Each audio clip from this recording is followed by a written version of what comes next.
Now, while the recent military coup in the Central African Republic has dominated this week's headlines, in West Africa, Mali remains a center of concern due to its instability that also resulted from a military coup last year. Recently, I sat down with the former U.S. ambassador to Mali, Vicki Huddleston, who says she was disappointed to see a country that was at relative peace during her 2002 to 2005 tour as the ambassador spiral into chaos last year. It's so sad because when I left Mali, we were hopeful. And today, it is actually difficult to be hopeful because you have a broken government with the military still pulling the strings behind the scenes. You have a North that's looking for an agreement for autonomy, and you still have the unresolved securing of the North. The French and the Chadians have done a wonderful job of defeating the Al-Qaeda in the Islamic Maghreb, but they're not gone. The region must be secured. I've read some of the interviews you've given, and you seem to suggest that the U.S. and a lot of countries were a little slow in predicting what inevitably happened in Mali. Can you elaborate on that? I think the region was slow. Algeria organized the region at one point and had a cell in southern Algeria, Tamarasset, but they never effectively confronted the enemy. Perhaps because Africa said, oh, it's Al-Qaeda, that's a Western problem. And we, the West, never effectively brought the region together in a concerted military strategy in which the region could work together, have information provided by the United States, and also have planning and assistance from the United States that would have led to the defeat of Al-Qaeda when it was just small. Now, you also mentioned that there are three areas that you really feel could maybe turn the tide when it comes to Mali. First of all, defeating Al-Qaeda, and then also addressing the issue of the grievances of those in northern Mali, and then also to strengthen the government of Mali.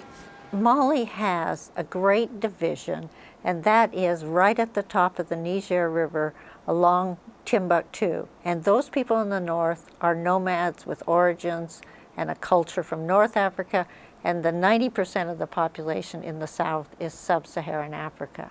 So Mali has always had this division, and there has been 4 rebellions in Mali. This problem now has to be resolved. And I believe that the African Union needs to look at a process that will help states or regions gain autonomy when there are these deep divisions, because you don't want to have another civil war such as we've seen in Sudan and in Congo with such great loss of life. The Tuareg in northern Mali and their call for an independent state, Azawad. How seriously should the international community take that? As an old chief told me, we've been the masters of the desert. If you want to have any influence here, you'll have to work with us. So there will be no security in the north until the people of the north have sufficient autonomy to have their own militia and also to have a representative government that is not just Tuareg, but the various groups up there.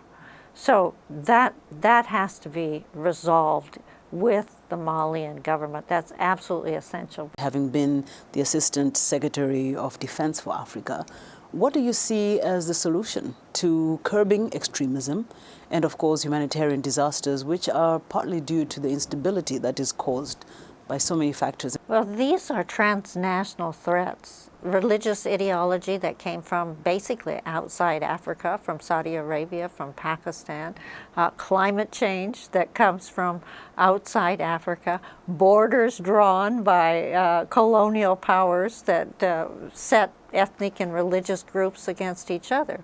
And so the West has to build the African capacity so Africa can confront these very, very difficult problems that are beyond their capacity. What do you say about the use of drones being either proposed or maybe already in effect to detect elements of extremism? Is that something you endorse? I do, because absolutely critical to fighting in the desert is to know where people are. We have right now radical Islam versus the West on the battlefield of Mali. We should use all the instruments that we can to defeat radical Islam. Of course, with the full consent and agreement with the governments in question. So important, absolutely. This has got to be an agreement of the region, and that's why I say it was really sad we never got a good regional military strategy. So what we do is provide that little extra that makes the region successful. What do you think the U.S. can do more of to ensure continued stability on the continent? We need to engage. We're not really engaging Africa. We need to see the president go to Africa, and that will lead us in, okay, we can work with the Africans, we can cooperate with the Africans. When the president said in Ghana, Africa for Africans, he didn't mean that we're not going to engage and help Africa, because it does have great transnational threats that are beyond its capacity. So we really need to be engaged more across the board: defense, democracy, development, all 3 Ds. That's retired U.S. diplomat Vicki Huddleston, a former U.S. ambassador to Mali and Madagascar, and Deputy Assistant Secretary of State for African Affairs.